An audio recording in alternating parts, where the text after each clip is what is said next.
Para raw maaksyonan ng mga prioridad na panukala, nagpatawag si Pangulong Bongbong Marcos ng special session sa Kongreso sa Miyerkules. Magbibigay daan din kaya ito para makapaghalal ng bagong Senate President.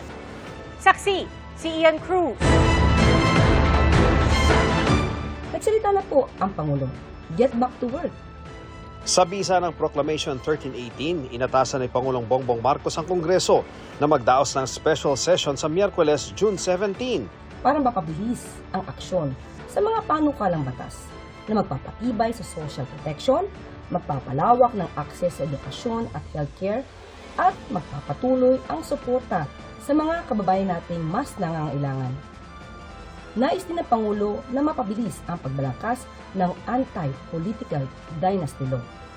Ang Kamara, handa raw mag-special session.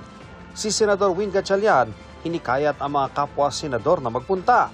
Bukod sa priority bills, magbibigay daan din ng special session para maaksyonan ng Commission on Appointments ang mga nakabinbin ditong appointment.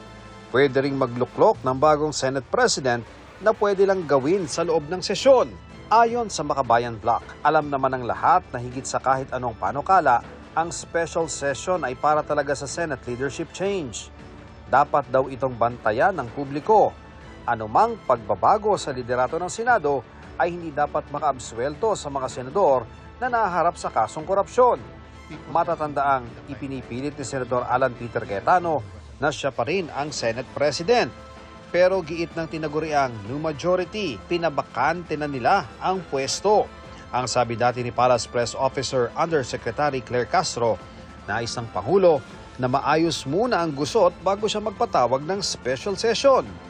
Ngayong nagpatawag na ang Pangulo ng special session, hinihinga namin ang pahayagang Malacanang kung sa mata ng Pangulo ay naayos na ang agawan sa pwesto.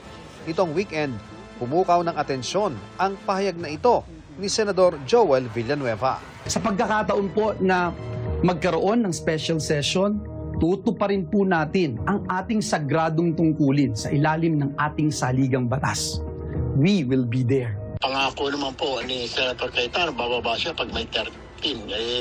Sana nga, meron kaming 13 talaga bukas. Dahil ang alam ko dyan, yung pagkabasa ko, yung isa na mag-a-attend lang daw po, talagang gusto niya lang daw talaga para magkaroon po ng session. So, mag-a-attend daw po siya, pero no commitment yet na sasama po sa amin. Si Senator Joel po yan, sir, no?